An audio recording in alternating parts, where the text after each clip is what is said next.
Hello, hello, dear community. Many thanks to all of you for joining this stream news update program from Moscow. As always, at least lately, after news segment, I will be engaged with the chat, and I will react on your questions and comments. Just in case to make sure that I will notice a question, please use capital Q at least, so that it will make it easier to notice their question. Today is 27th of June. Now it's 11 o'clock, and I have prepared quite a number of news on some major developments, and I hope you will find this episode informative and useful. And so, yes, without further delay, let's start this stream. It's a Friday, dear friends. Thanks God. All of us are probably exhausted with this freaking news that we are dealing on daily basis, and many of us are obviously emotionally invested somewhat, especially ones that really pay huge deal of attention to developments in this world, as I do, literally on daily basis. And how else, dear friends? I mean, we are in a situation when, on one hand, Western ruling class, let's say, is waging proxy war against Russia, while sacrificing Ukraine, and they're obviously, I'm not just paying attention to it, but emotionally invested because I'm a Russian citizen. On the other hand, very same Western ruling class is escalating in Middle East, and desperately is trying to provoke a regional war there. And I'm afraid nothing has ended in regards to Middle East yet. Probably escalation is just beginning. We just see first phase of it in recent 2 weeks. And both this crisis, by the way, Ukrainian crisis, Middle Eastern crisis, has a huge potential to transform into nuclear war, isn't it? Into a third world war, which will turn this planet into radioactive rock, basically. And same time, very same Western ruling class is escalating in the global South and in the Pacifics. And I have news about all these topics, by the way, in today's live stream. And well, yet again, I mean, how can one not pay attention to all these developments and not be emotionally invested, by the way? And when you are emotionally invested in something, it is exhausting, right? So therefore, maybe, I mean, let's see how next 24 hours go. But if there will be some major breaking developments, then maybe tomorrow I'll take day off. Let's see. But before I start news segment itself, dear friends, let me inform you that about an hour ago, I posted on YouTube and Rumble on my channels second news update from yesterday. Second news update that I posted, I made for Patreon and Boosty. And I rarely do this stuff when I'm sharing or reposting videos from Patreon and Boosty on YouTube and Rumble. But I wanted to post this video because if you have a time and if you watch this video, by the way, you will see certain sites of Moscow, and because it was a bit cloudy day and I mean colors and all that stuff did make the scenery in Zaporizhia Park, for example, like it was cartoon sort of, right? So I wanted to share with you that exact moment that I depicted on a video. Unfortunately, my old phone and its camera makes no justice for a real picture that I saw with my own eyes yesterday. But hopefully you'll enjoy those views of Moscow. So yes, if you will have time, please check this video. YouTube most likely will not send you a notification because I posted this video on YouTube, for example, 51 minutes ago, and it only has like 123 views for this moment in our time, which is well quite something, isn't it? But well, my channel is in shadow ban, as you know, and this is a struggle on daily basis. I mean, to survive on this platform, right, and to further develop the project. Anyways, dear friends, let's start this news segment now. And RIA Novosti is reporting, based on Russian Defense Ministry, that during the night, early hours of this morning, air defense systems on duty intercepted 39 drones that were launched by Kyiv regime with assistance of NATO to strike deep into Russian territory. I have some specifics on that. 19 drones were intercepted over the Rostov region, so this southern region of Russia was main target of this attack of NATO. I will say 13 drones were intercepted over the Volgograd region, which is also a southern region. Volgograd is a Stalingrad, former Stalingrad, by the way, city itself. 4 drones were intercepted over the Crimea, and 1 drone each over the Belgorod, Bryansk, and some other regions. On my Telegram and Twitter X page this morning, I posted a short video of one of the drone strikes from yesterday. That was, I believe, when Kyiv regime was attacking Russian railway. And Russian militaries were quite successful to intercept several drones right before they struck railway, and these wagons that were about to begin its move on that railway.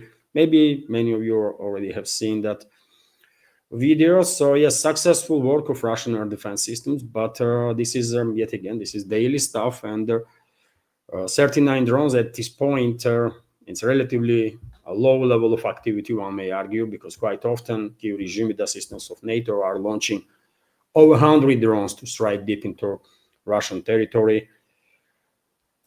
So that's being said, let's continue with some more news. And yesterday, right after, yesterday afternoon, basically, news broke that new stage of prisoner POW exchange did take place between Russia and Kyiv regime. Yet again, media outlets or the defense ministry did not share information how many Russian POWs were freed, but in exchange, Russian side, according to reports, freed the exactly same number of Ukrainian POWs. This humanitarian process is connected with the recent Istanbul agreements, and process will continue, which is a good thing, obviously. At least in humanitarian area, there is some progress, which we cannot say about military phase of this conflict itself, unfortunately. TASS news agency is also reporting that Russian armed forces liberated the Novosergeyevka and Shevchenko settlements in the DPR. It's a daily stuff, isn't it? If you are new to this channel, dear friends, or I will say for new members of community, that if they will only watching or listening or reading Western MSM, probably they're going to be surprised that literally on daily basis, Russian armed forces are liberating more and more areas from Western-backed terrorist regime of Zelensky. And this type of reports are literally daily stuff. When Russian troops are liberating this settlement and that settlement, progress is constant of their SMO. And let me show you on the map, dear friends, where these settlements are located. So this is Shevchenko settlement, right next to border with the Dnipropetrovsk region. And I guess it's only a matter of week also, and Russian troops will begin offensive operation to liberate Malievka settlement in Dnipropetrovsk region. Now, I misspoke, isn't it? This settlement is located right next to Dnipropetrovsk region. So Give it a week or two, and Russian troops probably will liberate Malievka settlement. And another one is here. This is Novosergeyevka settlement, which is also located, as you can see, dear friends, right next to the Dnipropetrovsk region. This red line is a border, basically, between Russia and Ukraine right now, right? DPR is a Russian, and Dnipropetrovsk region, at least for time being, is formally still part of this former Soviet republic under the name of Ukraine. But I'm 100% convinced, by the way, that after this conflict will end, Kharkov region, Dnipropetrovsk region will join Russian Federation, as well as Nikolaev and Odessa regions. Most likely, some other regions also, or maybe even entire territory of this former Soviet republic, with the exception of western parts, Lvov, Rovno, and Chernovtsi, and that area, which before Second World War, and in some cases before even First World War, used to be part of Poland, Hungary, and Romania. Also, by the way, I have an interesting report for you that Russian armed forces began offensive operation in activated offensive operations in Malaya-Takmachka direction, and Russian troops already established control over the southern eastern outskirts of this important town or big village, let's say. And this is a strategical development because after Malaya-Takmachka, next is Orekhov city itself, which is being used by Kyiv regime right now as a main logistical hub on Zaporizhia, on Donetsk and Zaporizhia sectors. So because Russian troops are beginning activating their operations in Malaya-Takmachka direction, probably we would not be mistaken if we will say that most likely in upcoming days Russian troops will begin offensive operations in Novodanilovka direction also, which is also as Malaya-Takmachka, located on outskirts of Orekhov. And let me also give you information about Chisov Yar. According to latest reports, Russian forces further improving their situation, their positions in the Chisov Yar direction. Let me find this city first, by the way. I mean, this map was always difficult to operate with because of these colors. I'm not colorblind, but time to time I struggle to find certain settlements because it's just hard to see, man. So I don't know.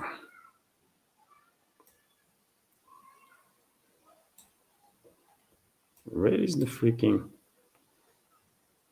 Chisov Yar, man? That's it.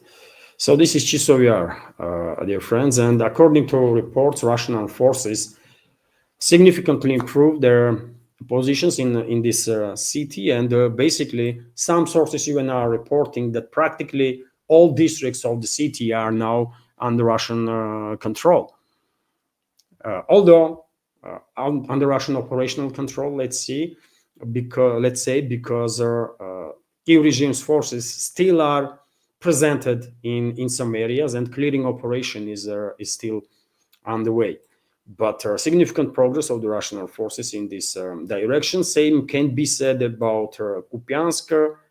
If I find that city, yes, that's the Kupiansk, relatively large town, by the way. And as you can see, in Kupiansk direction, also Russian troops are encircling this town quite successfully from eastern and northern western sides. And according to some reports, Russian troops are activating their operations from southern direction also, but due to difficult terrain, probably it will be much easier. I mean, there is nothing easy, obviously, on the battlefield, but it would not be as difficult, I guess, to encircle town from northern western side than to do it from the southern side because of this. Just take a look at the terrain, by the way. It's It's hills, rivers, forestry. It's difficult to move around there, but northern western side is offering better ways to basically encircle the town and force the local garrison to either surrender or to flee the area. And also, let me give you some updates on Sumy direction, where Russian troops are creating a buffer zone. Recently, number of channels, especially pro-Ukrainian channels, were reporting that Kyiv regime's forces stopped Russian offensive in this direction, and they are counterattacking and achieving success here and there. This is all BS, by the way. Kyiv regime's forces are achieving nothing in this direction. They send their elite forces. I reported about it, isn't it? That Kyiv regime sent its elite troops to slow down Russian offensive in this area. And according to reports, number of these elite units already being withdrawn from Sumy direction because of their heavy losses and because they lost combat capabilities, right?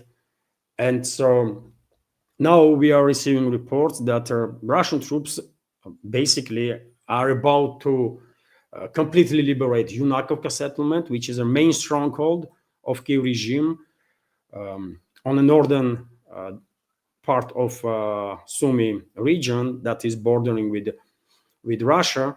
And once Yunakovka is under full Russian control, then I guess it would not take too long before Russian troops will liberate all these villages that are right up front of this massive forestry that is actually surrounding from northern, eastern, and the southern eastern side Sumy city itself.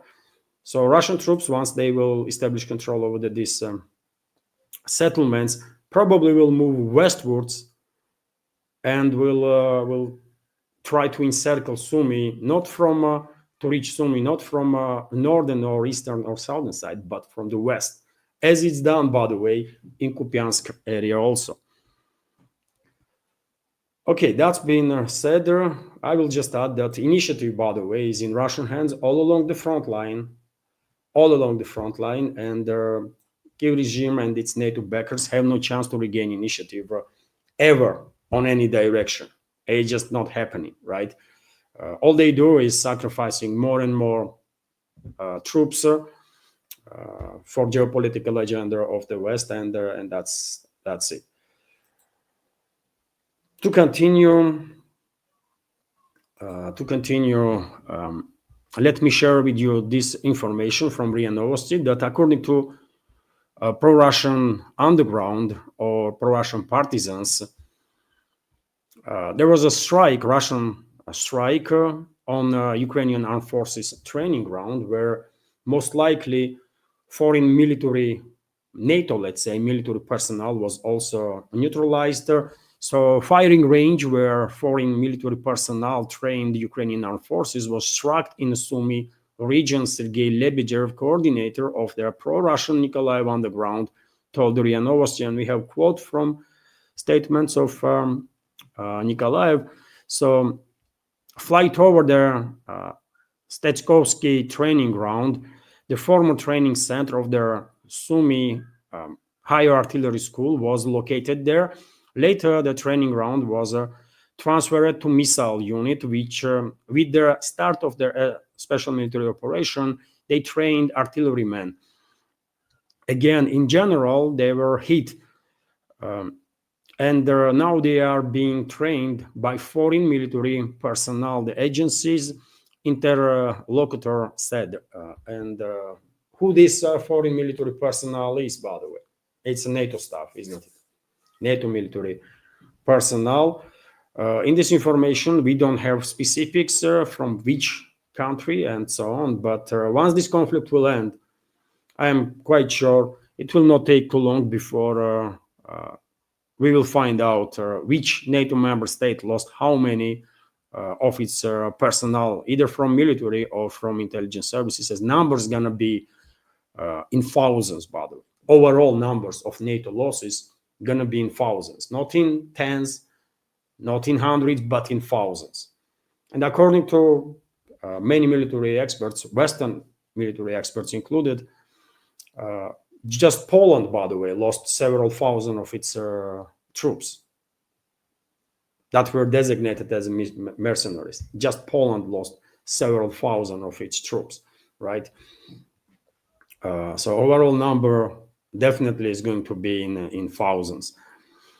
And that is if NATO countries will not get engaged directly, openly in this conflict with Russia. Otherwise, their loss is gonna be in tens of thousands, potentially even in hundreds of thousands, right? Because Russia would not treat NATO troops in the same manner as Russian troops are dealing with their Kiev regime's forces. Because after all, one should keep in mind, dear friends, that many people here in Russia, and I'm quite sure in Ukraine too, are seeing this proxy war that West is waging against Russia while sacrificing Ukraine and residents of that former Soviet Republic as a conflict, as a civil war, let's say, inside the Russian world. And by the way, some people are saying that, well, Ukrainians are giving good fight to Russia, and you know what? As I said, we are part of one world, right? And I'm generalizing, obviously, we as a society, as a people of or descendants of people that used to live in the Russian Empire, then in Soviet Union. I mean, we do know how to fight when it's necessary, right? And the residents of Ukraine are absolutely no exception. And the vast majority of them are literally Russians, by the way. Literally Russians. Not just Russian speakers, as I am, for example, right? But they are ethnic Russians. RIA Novosti is also reporting that Chinese TV channel correspondent reporter was injured in a drone strike in the Kursk region. Correspondent of the Chinese TV channel Phoenix was injured in a drone attack while preparing a report on civilians in the Kursk region. A source in the security forces told RIA Novosti in the Kursk region, by the way. And Kursk region is obviously part of Russian Federation in internationally recognized borders, right? Let's say that way. So this Chinese journalist went to Kursk region, was making a report, and well, Kiev regime's drone operators saw journalists and they strike it because they did it many times, isn't it? And so many Russian journalists have been killed in a zone of special military operation, and also on the Russian soil, undisputed, let's say, territory. And now we have this report that Chinese journalist was Chinese crew was also attacked. I'm quite sure Beijing will react on this development and strongly with serious repercussions for the Kiev regime. And the Russian Foreign Ministry already, of course, condemned this intentional attack on journalists in the Kursk region, in this particular case on Chinese correspondent. Hello everyone, I hope you find informative and useful this short clip from main news update, and if so, please click that like button and leave some commentary just about anything. It might help to deal with the algorithm and reach wider audience. And if you like my work in general and want to support to save this media project, you can assist through several ways. You can donate to this project through PayPal platform or Boosty, also with the crypto currencies, or you can subscribe to my Patreon page and page on Boosty, where I have quite a lot of extra content on regular basis. All the links are on this video in description box and in the pinned comment. And of course, many thanks to everyone who already helped and continues to support. Thank you.